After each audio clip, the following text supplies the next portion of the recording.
السلام عليكم ورحمة الله وبركاته. الحمد لله رب العالمين، أشهد أن لا إله إلا الله وحده لا شريك له، وأشهد أن محمدا عبده ورسوله صلى الله عليه وعلى آله وصحبه والتابعين وتابعيهم بإحسان إلى يوم الدين. أما بعد, today is the 20th of Al-Muharram 1440, and it matches the 29th of September 2018, and we are inshallah doing our same book, the same topic, الداء والدواء, the disease and the cure, by Al-Imam Ibn al-Qayyim alayhi rahmatullah. Al-Imam Ibn al-Qayyim alayhi rahmatullah, he discussed last time, the last session, the piece or the part of the book that we did. He was talking about loving Allah subhanahu wa ta'ala. He says love in general is the root, is the origin, al-asl. في كل عمل من حق وباطل. It is the origin, the root, the spring, the source, what initiates every action, whether it is true or false. The root of that is love, right? So the religious actions, al-a'mal ad-diniyah, the root of them, the origin of them is loving Allah subhanahu wa ta'ala and His Messenger sallallahu alayhi wa alihi wa sallam. These are the actions that you do. The statements or the beliefs that you have, the root of those beliefs is believing, tasdeeq, believing Allah and His Messenger sallallahu alayhi wa alihi wa sallam. Then he said that when you love something, you will have to hate the opposite of it. Al-hub fillah, al-bughd fillah, al-muwalah, al-mu'adah. You ally yourself and you love Allah subhanahu wa ta'ala, His Messenger sallallahu alayhi wa sallam, and all that follows that. In order for you to establish this, you have to have hate, disownment, and you free yourself. You declare yourself free and innocent of anything and everything that opposes that. You cannot achieve the full love except if you have that full dislike of everything and anything that goes against what you believe in and what you love, right? Allah subhanahu wa ta'ala and His Messenger sallallahu alayhi wa sallam. He went on to explain that basically this is the meaning of La ilaha illallah. There is no true God except Allah. That's the meaning of it. I love Allah subhanahu wa ta'ala alone, therefore I worship Him alone, I submit to Him alone, and I disown, I declare that all other deities, all other gods to be false gods. I only believe in Allah, right? The only true God is Allah. Everything else is false. And he mentioned to us the statement of Ibrahim alayhi as-salatu was-salam, إِنَّنِي بَرَاءٌ مِمَّا تَعْبُدُونَ. I am surely declaring myself to be free and innocent. I disown bara, all that you worship. Then he says, إِلَّا الَّذِي فَطَرَنِي فَإِنَّهُ سَيَهْدِي. Except for the one who created me, who originated me. That's La ilaha illallah. There is no true God except Allah. Right? That's the meaning of it.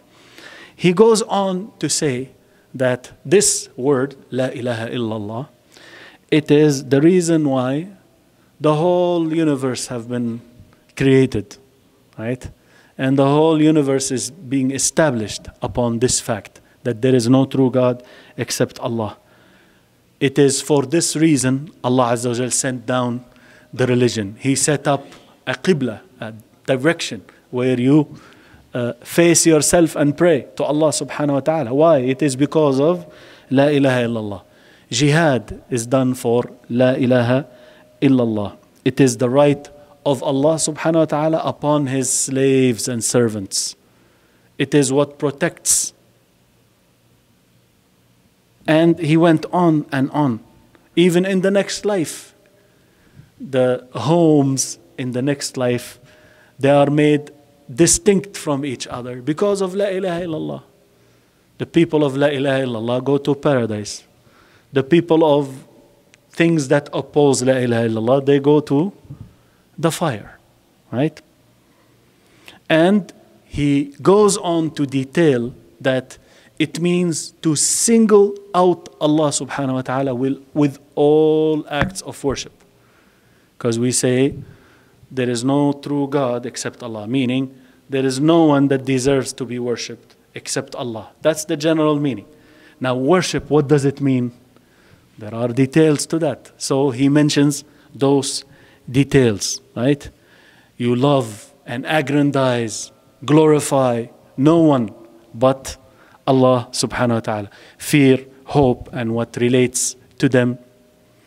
And you do not rely except upon Allah. You do not make an oath except by Allah.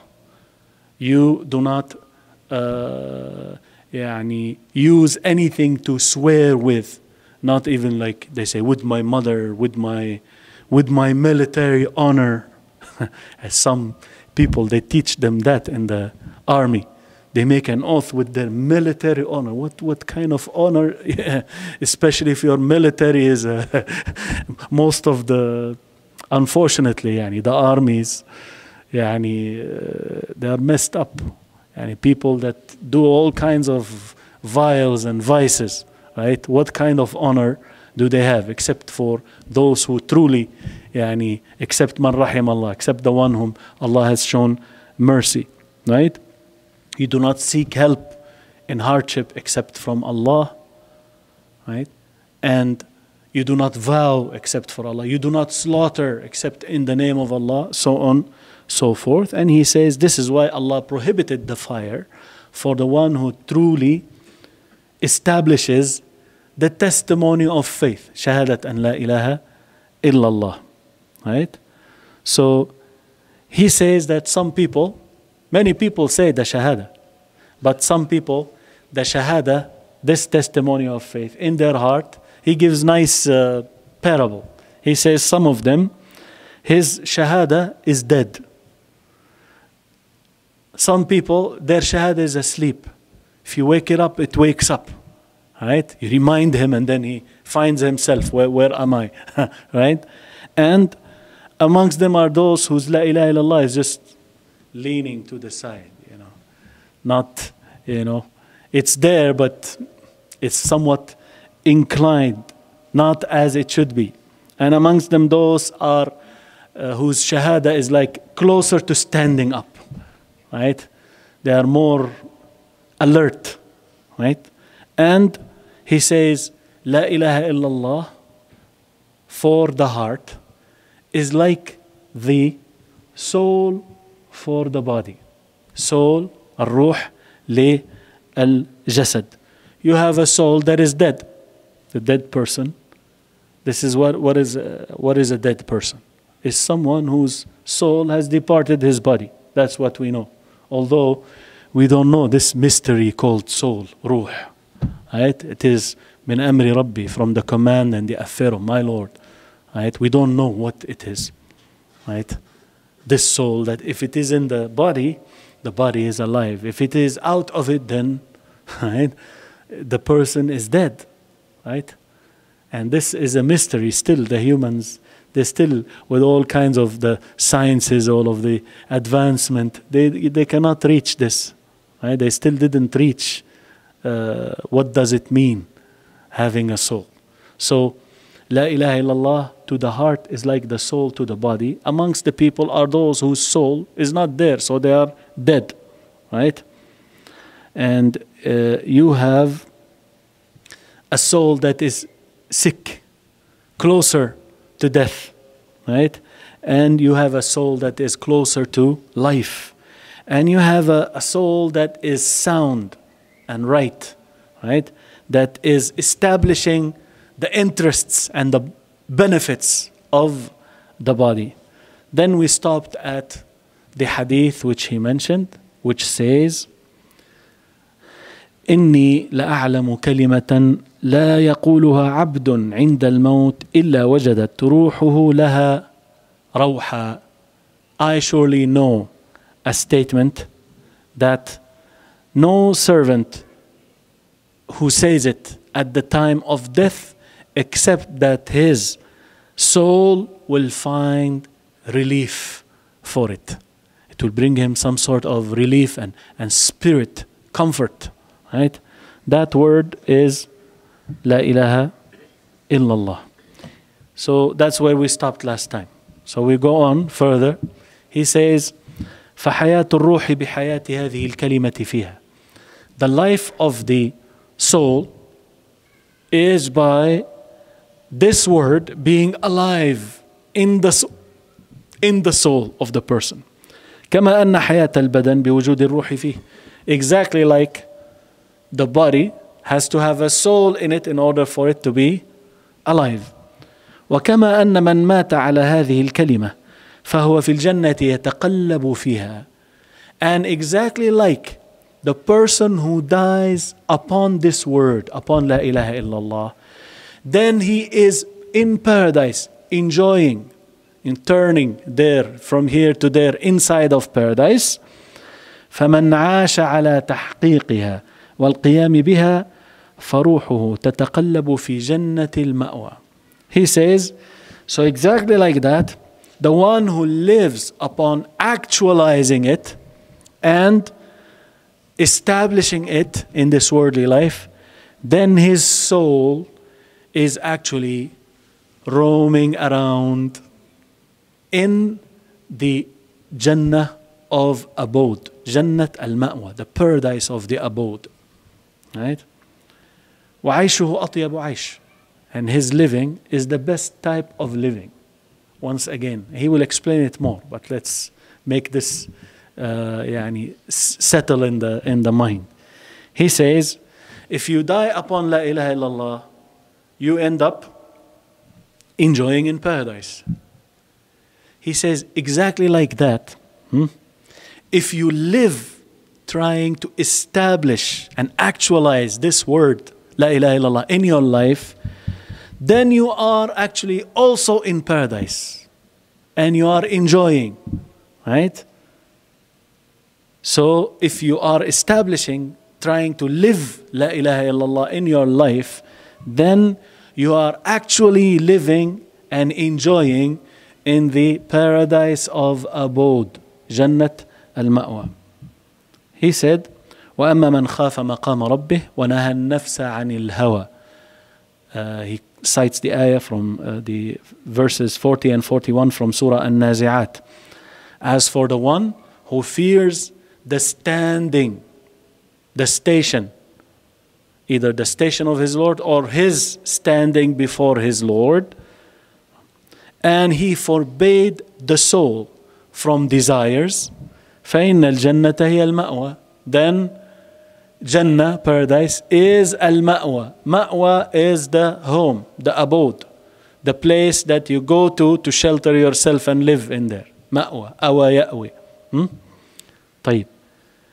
Now, al-Jannatu ma'wa yawm al-liqa. So the person who lives upon La ilaha illallah and dies upon that, right? Then he will get paradise. That's his home. That's his abode on the day of judgment when he meets with his Lord.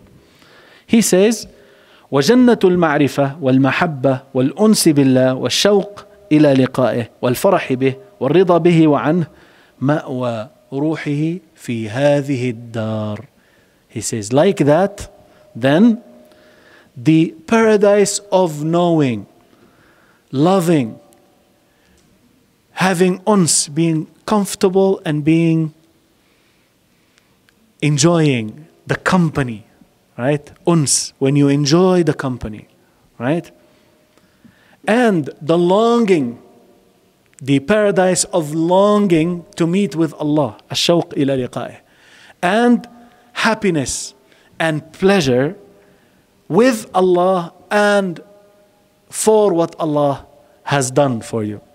Right? You are satisfied with Him Himself, and you are satisfied with whatever He destined for you. Right? He says, this Jannah, this paradise, is the abode, is the home for his soul in this worldly life. فمن كانت هذه الجنة مأواه ها هنا كانت جنة الخلد مأواه يوم المعاد. So the one whom this paradise, the paradise of knowing Allah and being close to Him, loving Him, longing to meet with Him, being comfortable and enjoying His company, subhanahu wa ta'ala, in this life, the one whose paradise is this, in this worldly life, then the everlasting paradise, Jannatul Khuld, will be his home and abode on the day of resurrection, on the day when Allah Azza wa Jal brings the people back, يوم المعاد. ومن حرم هذه الجنة فهو لتلك الجنة أشد حرمانا. The one who is deprived of this paradise here, the one who is not getting this paradise here, the paradise of knowing Allah, loving Him, remembering Him, being close, being comfortable with His company, subhanahu wa ta'ala.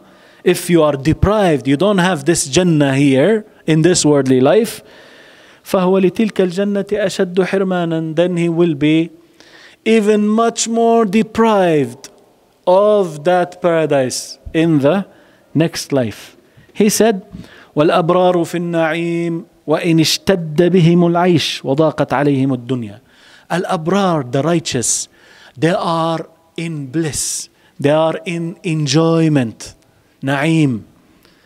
Even if their livelihood is tough and the means of this worldly life were scarce and restricted for them. Maybe they don't have much money, they don't have much food and much, they don't live in mansions, right? But those abrar, because of their righteousness, they are in enjoyment and bliss, na'im. He said, وَالْفُجَّارُ فِي جَحِيمٍ وَإِنِ اتَّسَعَتْ عَلَيْهِمُ الدُّنْيَا. As for the wicked, the unrighteous, then they are in hell, Jahim. Even if the worldly pleasures are so much expanded and extended for them. قال تعالى, Allah subhanahu wa ta'ala said, Surah An-Nahl 97, من عمل صالحا من ذكر أو أنثى, the one who does righteous deeds of a male or a female, وهو مؤمن, while a believer, فلنحيينه حياة طيبة, we will surely make him live a good life. He said, وطيب الحياة جنة الدنيا, طيب الحياة جنة الدنيا. The good life is the paradise of this world, right? The good life is the paradise of this world. وقال تعالى, Surah Al-An'am 125, فَمَن يُرِدِ اللَّهُ أَن يَهْدِيَهُ يَشْرَحْ صَدْرَهُ لِلْإِسْلَامِ. The one whom Allah wants to guide, He will open up his chest for al-Islam, to submit and surrender to Allah. وَمَن يُرِدْ أَن يُضِلَّهُ, and the one whom He wants to lead astray, يَجْعَلْ صَدْرَهُ ضَيِّقًا حَرَجًا, He will make his heart so constricted, so tight, and the end of the ayah as if he is being taken up into the sky. كأنما يصعد في السماء. He said, فأي نعيم أطيب من شرح الصدر. Which of the enjoyments that is better than the chest being opened up in a way that it is comfortable, it is at peace. وأي عذاب أمر من ضيق الصدر. And what kind of torment, what kind of punishment that is more bitter than having your chest being tight, constricted. وقال تعالى, Allah Ta'ala said also, Surah Yunus 62 to 64, ألا إن أولياء الله لا خوف عليهم ولا هم يحزنون. Surely the allies of Allah, there is no fear for them, and they shall not be sad, they shall not grieve. الذين آمنوا وكانوا يتقون. Those who believed and used to be having taqwa, mindful of Allah, God conscious, having piety. لهم البشرى في الحياة الدنيا. They have the good news, the glad tidings in this worldly life وفي الآخرة, and in the next. لا تبديل لكلمات الله.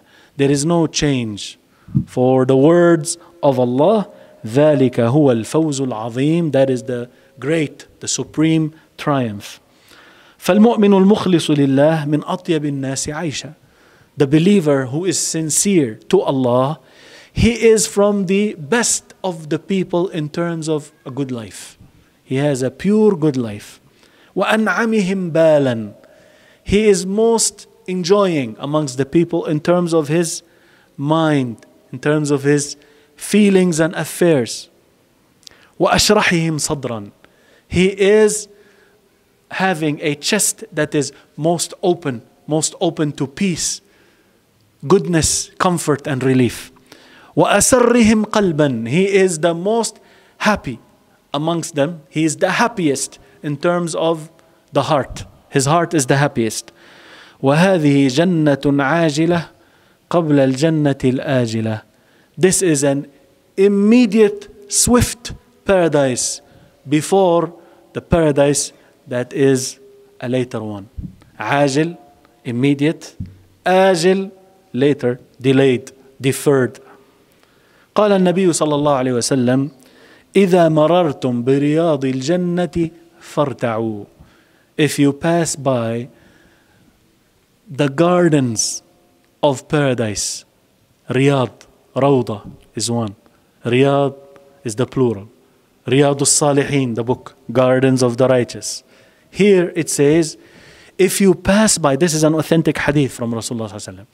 If you pass by the gardens of paradise, the gardens of paradise. This is talking about this worldly life. Rasulullah sallallahu alaihi wasallam is talking about this life. He is telling the companions, radiyallahu anhum, and the believers after them, if you pass by the gardens of paradise, paradise, Jannah, has gardens on this earth, right? If you pass by the gardens of paradise, فارتعوا. فارتعوا. الرتع يعني indulge yourself, enjoy yourself. You know, when you have a feast, we put the food and we say, dig in. This is farta'u here. Dig in. Just a garden full of good things. Dig in. Enjoy yourself. Take whatever you can take. Right? Farta'u. قالوا وما رياض الجنة. So the companions radiallahu anhum, they are asking, so what are those gardens of paradise? What are they?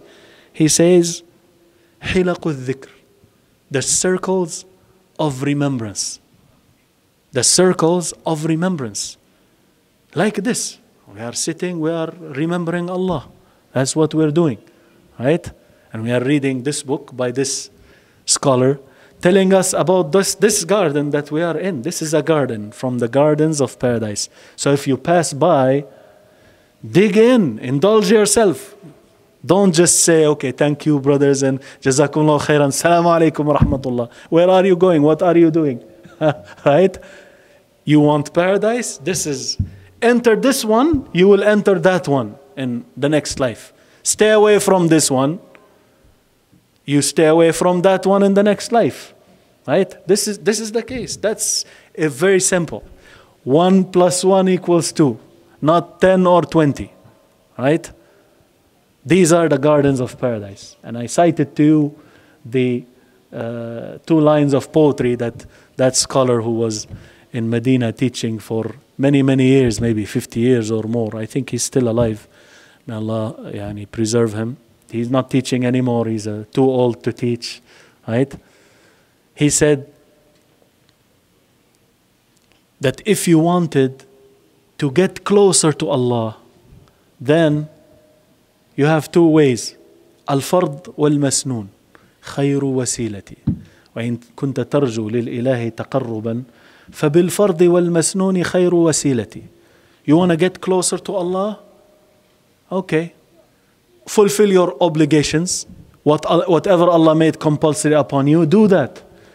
after you finish all of that, or alongside with doing all of that, you do the voluntary things. You pray the Salatul Farida, you pray the Sunnah before or after, right? You fasted the Fard of Ramadan, fast Ashura, fast the day of Arafah, fast 3 days of every month, fast Mondays and Thursdays. Nawafil, voluntary deeds. Zakah, you paid your Fard Zakah, then donate to the people, extra, voluntary Zakah. فَبِالْفَرْضِ وَالْمَسْنُونَ خَيْرُ وَسِيلَةِ. That's, you want the way to paradise, you want to be closer to Allah, that's your way. Fard and Sunnah. Then he said, وَمَجْلِسُ عِلْمٍ عِنْدَ رَبِّكَ فَضْلُهُ يَزِيدُ كَثِيرًا عَنْ سِنِيِّ عِبَادَتِي. وَمَجْلِسُ عِلْمٍ, a session of knowledge. عِنْدَ رَبِّكَ, with your Lord. فَضْلُهُ, its excellence. Its excellence, the excellence of a session of knowledge with your Lord. The gardens of paradise, that's what he's talking about. What is the reward? يَزِيدُ كَثِيرًا عَنْ سِنِيِّ عِبَادَتِي. The reward of one session of knowledge is far much more extra in reward than years of worship. Years of extra voluntary worship.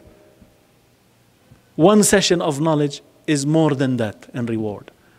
And there is a weak narration that talks like this, but we have an authentic narration about jihad. That it says that for you to stand in the way of Allah in jihad, it exceeds much more than years of worship. And seeking knowledge and being in the gardens of paradise is actually jihad. Why do you think we are how many here? Today we are a lot, mashallah. Huh? But usually we are 10, 15. Why is it? Where are the rest of the people? Where are they? You think it's not difficult, but those who come from downtown and they have to close their shops and and not do any more business, they know what it takes to come here. That's why every time, can you delay it a little bit? Well, let's start 7. We want to close early today, losing business, right? They don't want to lose business, but they want to get something, then that's it. That's the way. Why is it that the sessions of knowledge, why is it that the masajid are so many and open, but then even the teachers, they are not even interested to teach because there are no customers. They work so hard and then they come, no customers.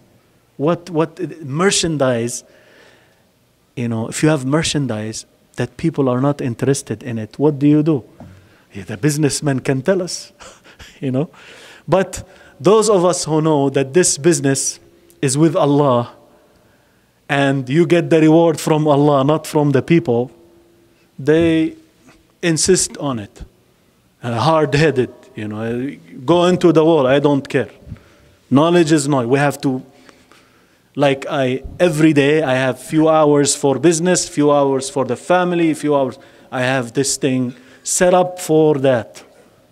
Every week, once a week, twice a week, 3 times a week, according to my ability, I have to dig in, farta'u. I have to join. I have to indulge myself. I have to involve myself in those sessions of the gardens of paradise. That's basically what it is. He goes on to tell us more about the gardens of paradise. He says, وَمِنْ هَذَا, and if you went for Hajj and Umrah and you heard this hadith, and every time you say, what's the meaning of this hadith? Right? وَمِنْ هَذَا قَوْلُهُ صلى الله عليه وسلم ما بين بيتي ومنبري روضة من رياض الجنة. Between my home and my minbar, pulpit, that is in the masjid of Rasulullah صلى الله عليه وسلم, between his home and his minbar, عليه الصلاة والسلام, is a garden from the gardens of paradise.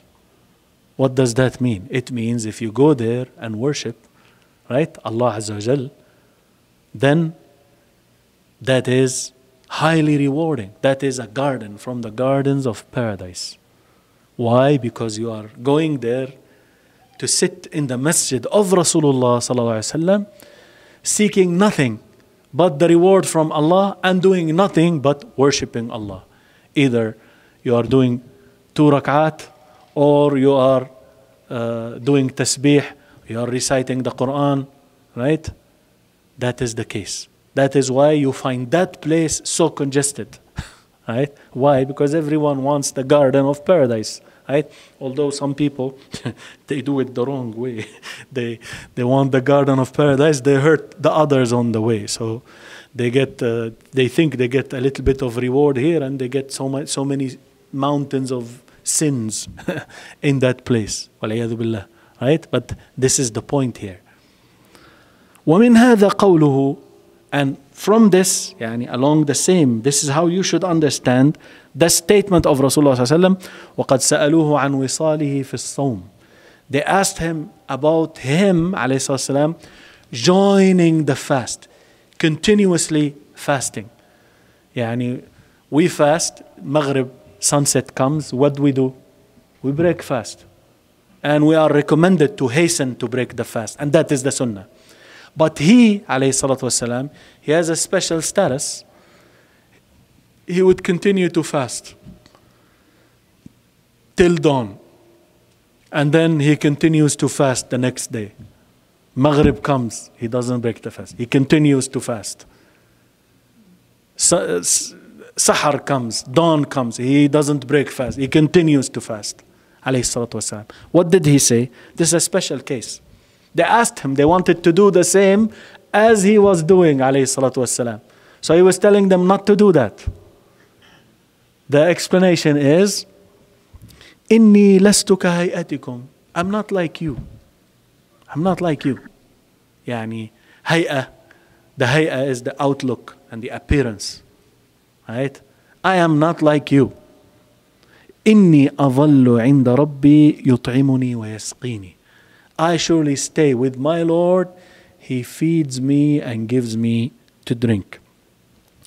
فأخبر النبي صلى الله عليه وسلم أن ما يحصل له من الغداء أو من الغذاء عند ربه من الغذاء. He informed that what happens, what he achieves of غذاء, food and nourishment عند ربه, with his Lord, يقوم مقام الطعام والشراب الحسي. It will replace the food and drink that is physical, the physical food and drink. Him saying, I stay with my Lord, He feeds me and gives me to drink. It doesn't mean He gives him physical food and physical drink. No, that's a spiritual type of nourishment.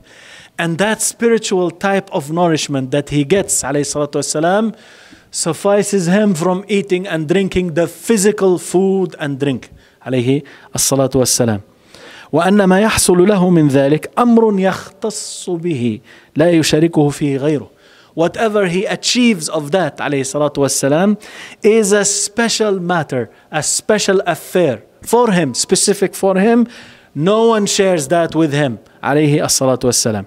فإذا أمسك عن الطعام والشراب فله عنه عوض يقوم مقامه وينوب منابه. If he, عليه الصلاة والسلام, withholds himself from eating food and drinking, then he has a replacement. He has something else instead of it that replaces it and takes its place. ويغني عنه, and it will suffice him, عليه الصلاة والسلام, from the food and drink. كما قيل, as it has been said. These 3 lines of poetry, يعني the lover is talking about his lover. He says, لها أحاديث من ذكراك تشغلها أو تشغلها عن الشراب وتلهيها عن الزاد. It has words from your memories. Right? He remembers the words that his lover said. Right? It makes her busy from drink. And it busies her away also, or him away from provision. I remember your words, the words of my beloved one. So I don't even need to eat or drink. I'm busied away with the good words of my beloved. لها بوجهك نور تستضيء به. It has by your face light by which it will light up for itself the way. And your face is enough to light up the way for me. That's what the lover is saying. He doesn't need. Right? وَمِنْ حَدِيثِكَ فِي أَعْقَابِهَا حَادِي. Also from your words, right? I have someone exactly like the Hadi. The Hadi is the one who's driving the camels. He sings for the camels, so the camels continue to go, right? If he sings fast for them, they go very fast. If he sings slower, lower melody, they go slow, right? That's why in one of the times Rasulullah ﷺ said to that companion, Anjasha, he said, رفقا بالقوارير, or كما قال عليه الصلاة والسلام. Take it easy for those who are in the, right? Yani the women who are carried by these camels, because he was singing and making them go fast, and the women, they might fall from the top of the camel, right?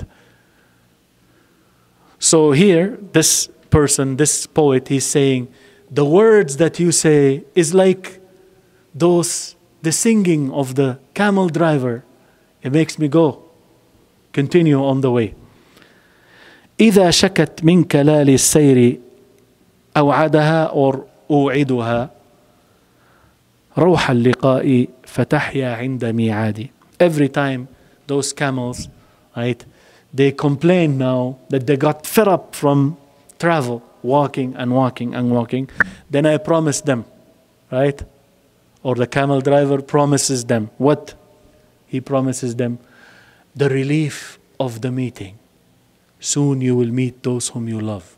Just carry on. Go ahead. Continue. Right? So when he tells them that, then فَتَحْيَا عِنْدَ مِعَادِ, it's rejuvenated again. Revived. Life comes back again, because he reminds them, soon you will reach your destination. Soon you will meet the ones you love. He continues. Right? So he uses those lines of poetry to give us the same meaning. Right? That Rasulullah ﷺ used to have non-physical food and drink, nourishment, spiritual nourishment, that makes him continue to fast.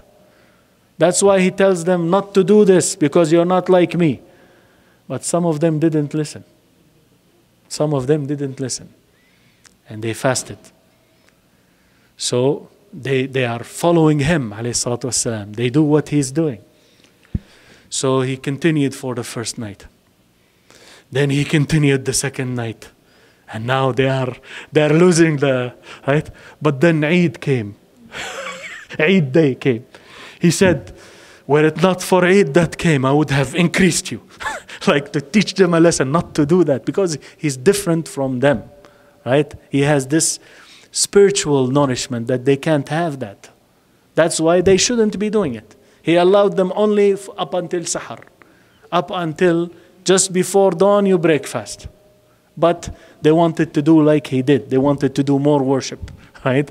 So Eid came and saved them from, this punishment that they were going to get, right? That's why everybody broke fast, including Rasulullah sallallahu alayhi wa alihi wasallam, because it's prohibited to fast on Eid day. Now he goes on to say, كلما كان وجود الشيء أنفع للعبد وهو إليه أحوج كان تألمه بفقده أشد.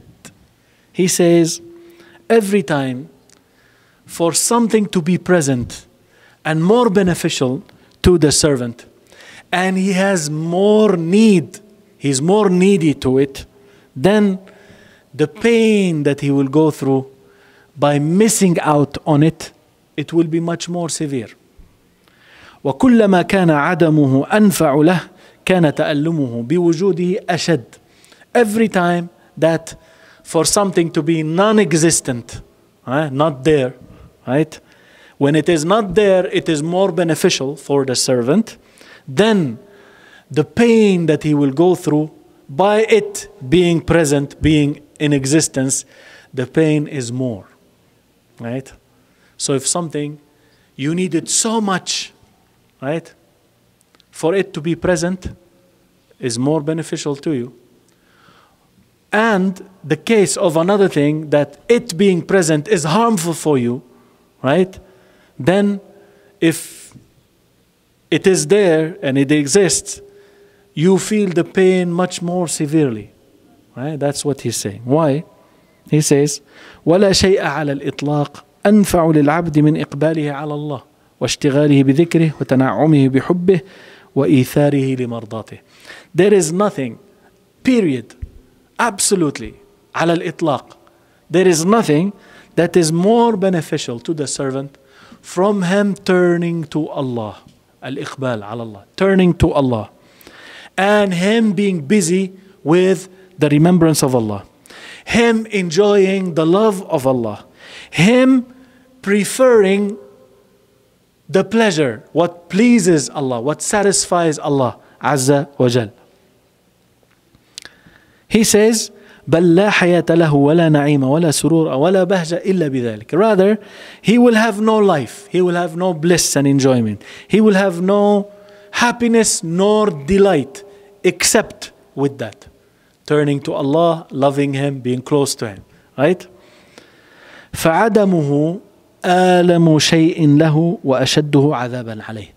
So when this is not there, when you are lacking that, it does not exist, no closeness between you and Allah, then this is the most painful thing for the servant, and it is the most severe punishment and torment for him. وإنما تغيب الروح عن شهود هذا العذاب والألم لاشتغالها بغيره. He said that the soul of the person will be absent, will not feel and sense this severe pain. It will not feel it. Why? When it is so much busy with other than it. Right? واستغراقها في ذلك الغير. When it is so much comprehensively involved and occupied by that thing that one is busying himself with, worldly pleasures or whatever. فتغيب به عن شهود ما هي فيه من ألم الفوات بفراق أحب شيء إليها وأنفعه لها. He said that this soul now, it will be completely absent, it will completely be not there, not witnessing what it is going through of the pain of missing out on the closeness with Allah. Right? By it departing, by it being separated from the most beloved thing to itself and the most beneficial thing to itself. He said, وَهَذِهِ مَنْزِلَةُ السَّكْرَانِ الْمُسْتَغْرِقِ فِي سُكْرِهِ. This is the case now. You can make it in parable, equal to the case of the one who is drinking intoxicants. And he is so much involved in drinking, right? So much, and he lost it, he drank so much, right? الذي احترقت داره وأمواله وأهله وأولاده. This person, he is drinking and drinking, and his home, his wealth, his family, his children, all of them, they got burnt. It was a big fire that took away all of that. وهو لاستغراقه في السكر لا يشعر بألم ذلك الفوات وحسرته. And he, this person, because he's so much involved in drinking, the intoxicating drink, drugs or whatever, he does not even feel the pain of missing out and the pain of pity and regret. He doesn't feel that. He says, حتى إذا صحى, up until he wakes up, right, from this hangover he is in, right? وكشف عنه غطاء السكر. And the veil, the cover of intoxication was removed from him. He's alert now. He woke up, right? وانتبه من رقدة الخمر. And he got alert from this sleepiness due to intoxication. فهو أعلم بحاله حينئذ. Then he knows truly his condition then, right? After he wakes up.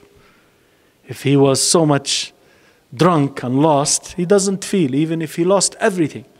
It's only after he wakes up now, he, طارت السكرة يعني, right? The intoxication is gone away.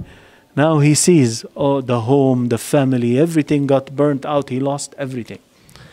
This is how the person who is so much involved with the worldly life, work, wife, children, this, he's missing out so much on the most important thing in his life, and that is being close to Allah.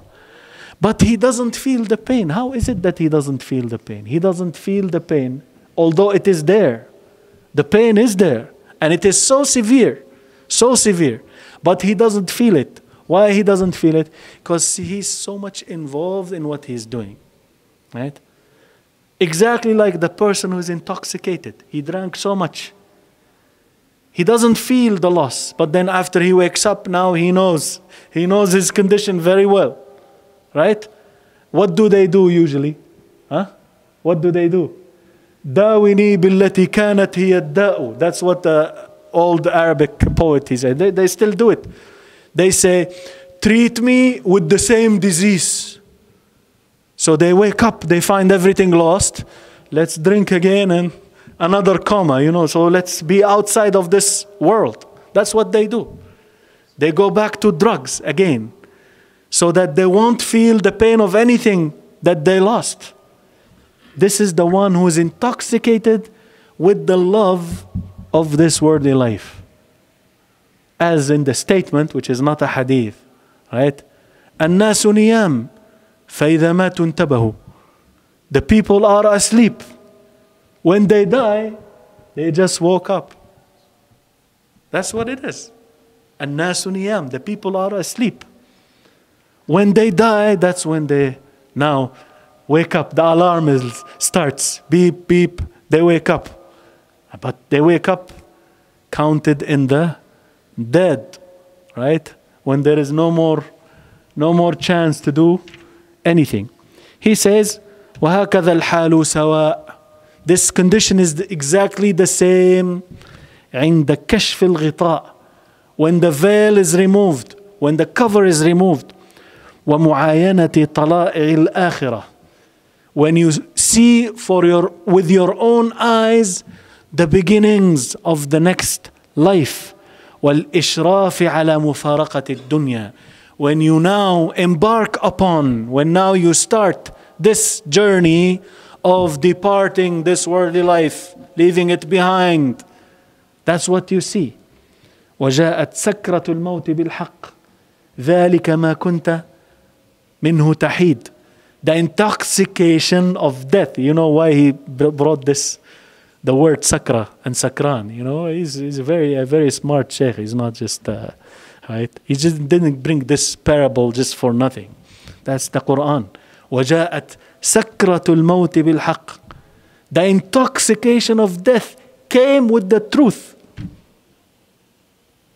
And فبصرك اليوم حديد. Your eyesight now is so sharp. When you see your soul is coming out, the angel is taking it, you see what's happening, that's when you know for sure.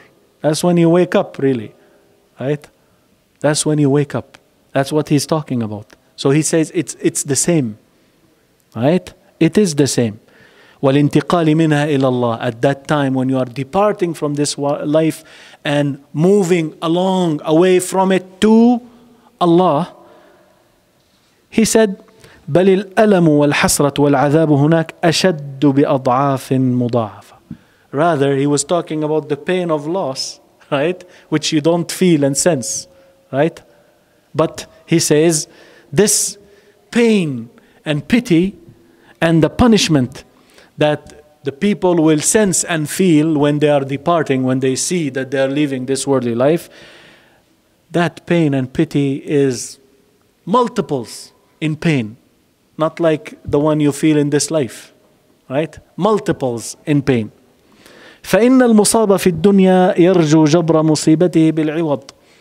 The one who is hit with a calamity in this worldly life, he hopes to somehow patch up, to somehow cover whatever he lost the loss that he was incurred, he will hope to patch up and cover up that loss with a replacement. You lost a business, you start another one. You lost a job, you look for another one, right? There is room for replacement. وَيَعْلَمُ أَنَّهُ قَدْ أُصِيبَ بِشَيْءٍ زَائِلٍ لَا بَقَاءَ لَهُ. He knows if you are hit with a calamity in this life, you know that you were hit regarding something, you lost something that is vanishing anyways. It's not going to be everlasting. Your father, your mother, your son, your wife, your husband, right? You lost your job, you lost your car, right? You know what you lost is not something everlasting. It will vanish, everything. يعني كل من عليها فان, right? He said, فكيف بمن مصيبته بلا عوض عنه. How about the one whose calamity, who's hit with a problem, right? That there is no replacement for it. Nothing will be instead of it. ولا بدل منه. No replacement. You cannot exchange it for something else. ولا نسبة بينه وبين الدنيا جميعا. There is no even percent of relativity, of comparison between it and all of the worldly life. يعني losing the closeness to Allah and being with Him, enjoying His company in this worldly life, this garden of the paradise that is in this worldly life. If you lost this one, there is no comparison to losing anything of the materialistic world, because you know it's going to vanish anyways, right? And there is no even degree of relativity, of comparison between that and anything you lose in the worldly life. فلو قضى الله سبحانه بالموت من هذه الحسرة والألم لكان العبد جديرا به. If Allah destined for this person to die out of pain and sorrow and pitifulness because he lost his connection with Allah, that is, right? If Allah destined for him to die because of this pain, then he is most deserving of it. He's okay, he's saying. والموت لا يعود أعظم أمنيته وأكبر حسراته. Actually, death for this person, it will become the greatest of his wishes and the biggest of his pities, right? He wants to die. If he compares, if he knows how much he has lost, right? Death will be يعني his wish. هذا لو كان الألم على مجرد الفوات. This now, if the pain he will incur was only for the pain of missing out. But is it just missing out? When you die, you missed out on being close to Allah. That's not the only thing that you will lose, right? فكيف وهناك من العذاب على الروح والبدن بأمور أخرى وجودية ما لا يقدر قدره. How is it then when you know you're not just missing out on your relationship with Allah? It's not only missing out. Actually, there is torment, there is pain, punishment for the soul and the body, even in the grave. Right? You start from there, right? With other matters that you sense and feel, right? And those matters, the pain of them, you cannot even estimate. لا يقدر قدره. He said, فتبارك من حمل هذا الخلق الضعيف هذين الألمين العظيمين. He says, blessed, all glory be to the one who has made this weak creation, the human, made him carry this type of two big pains, right? اللذين لا تحملهما الجبال الرواسي, which the firmly rooted mountains cannot carry. إنا عرضنا الأمانة على السماوات والأرض والجبال فأبين أن يحملنها وأشفقن منها. The mountains did not want to take that trust. وحملها الإنسان, the human is the one who carried it. إنه كان ظلوما جهولا. Right? He is all oppressive, all ignorant. The human. Right? So the human took charge of going through these two pains.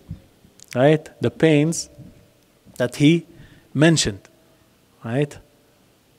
يعني when something is the most beneficial, you lose it. Something that is most painful, and it is happening, right? The human, although he is so weak, he can take this and he can come out, right? As a believer, right? The mountains couldn't take that. He can take that. Allah subhanahu wa ta'ala gave the human this ability, right? Now, and this is the point, and we will end up there. Inshallah, we still have a few minutes. He says, فَعْرِضْ عَلَى نَفْسِكَ الآن فَعْرِضْ الآن على نفسك أعظم محبوب لك في الدنيا. Now expose and present to your own self. Now, expose and present to your own self the greatest beloved thing for you in this worldly life. أعظم محبوب. The thing you love the most in this worldly life. Think about it now. Put it in front of your eyes. Look at it. Is it your job? Is it your wife? Is it your husband? Is it your children? Children here, is it your parents? Is it your brother? Is it your teacher? Who knows, right? Have that in front of you now. The most beloved thing that you have in this worldly life. بحيث لا تطيب لك الحياة إلا معه. In a way that life cannot have a taste at all except if you have that thing. Don't tell me any Switch and Nintendo and PS4 and right? I'm sorry, but some of us are like this. They cannot live without this, right? But put it in front of you. The most beloved thing, put it in front of your eyes now and think about it. فأصبحت وقد أخذ منك. You wake up in the morning, that thing was taken away from you. Snatched away, that's it, you don't have it anymore. وحيل بينك وبينها أحوج ما كنت إليه. You were barred from having it. You are prevented from having it when you are actually most in need for it, of that thing. You needed it the most at that point in time, right? But it was taken away from you. فكيف يكون حالك? What will your condition be, he says. What do you think your condition will be? He said, هذا ومنه كله عوض. This actually, all of those worldly affairs that you put in front of your eyes, that you think you cannot live without, right? There is a replacement for it. There's always a replacement for any worldly matter. فكيف بمن لا عوض عنه? How is it then if you woke up in the morning and you lost something that is irreplaceable? There is no replacement for it. And that is your connection, your relationship with Allah subhanahu wa ta'ala, your creator. Then he mentions, كما قيل, and this line of poetry, we mentioned it before, he mentioned it before, من كل شيء إذا ضيعته عوض وما من الله إن ضيعته عوض. Everything, if you lost it, you find a replacement. Except Allah, there is no replacement for Allah. If you have no connection with Allah, you lost everything. There is no replacement for that. وَفِي أَثَرٍ إِلَهِي. He mentions this report, a statement of Allah. It's not a hadith. It's an athar, right? A statement that says, Ibn Adam, O son of Adam, خَلَقْتُكَ لِعِبَادَتِي فَلَا تَلْعَبْ. I created you for my worship, so do not play. وَتَكَفَّلْتُ بِرِزْقِكَ فَلَا تَتْعَبْ. And I guaranteed to suffice you, your provision.